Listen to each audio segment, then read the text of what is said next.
Now, politics. Congressman Mark Kirk is quiet today. He's apologized for overstating his military career. And we've learned it wasn't just once, but now at least 4 separate times. More now from political reporter Marian Ahern. Marian and Rob, Mark Kirk had been considered having the edge in this very tight U.S. Senate race. Perhaps 1 or maybe 2 fish stories might have been a headline for a day or two, but this has been a 6-day story that cannot be ignored, not only by the Illinois media, but nationally. Friday, Chicago Sun-Times screams bad news for GOP Senate candidate Mark Kirk. I apologize. The Republican Senate nominee met with our news partners editorial board Thursday. That apology for over-exaggerating for years his military awards, his combat service, and just how much in charge as a Navy reservist he really was. I simply misremembered it wrong. The last time that phrase came up was with baseball star Roger Clemens. He was questioned on Capitol Hill about steroids.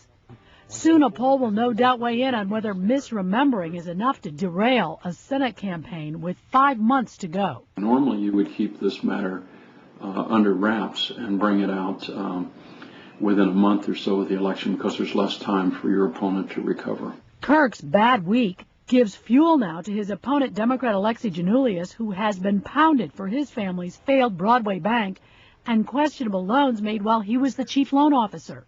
UIC political science professor Dick Simpson on Giannoulias' troubles. He has a lot more to explain than Kirk does, and I suspect the campaigns are going to go very negative now. Still, what Kirk thought gave him an edge now gives Democrats ammunition.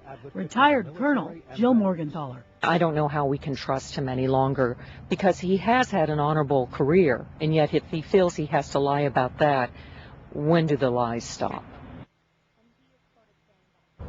The Kirk campaign says it's unfair to label these as multiple misstatements, that it is all part of the same narrative, and they're working to clean up the website and their campaign material. But even members of his own party are questioning just how Mark Kirk has handled this controversy. So what's the thinking? Can he get past it? It is a ways until the campaign kind of really ramps up. Right. There's 5 months to go until Election Day. Perhaps he'll get past it, but he can no longer only just level charges at his opponent as he's been doing for some time, because when his resume is full of holes, the media is going to be questioning him wherever he goes. How much national coverage is this getting right now? A lot of national attention, especially today. Right now, if you log on to the website, you appear some 800 stories. Now, I looked at what happened with Blumenthal running in Connecticut. Same kind of issue today. There's only 30 stories. Compare the two. Now, if there are still 800 stories a week from today, Mark Kirk has a big problem. And Blumenthal, though, I think is still ahead in his race, so it'll be interesting to see whether or not it has an impact.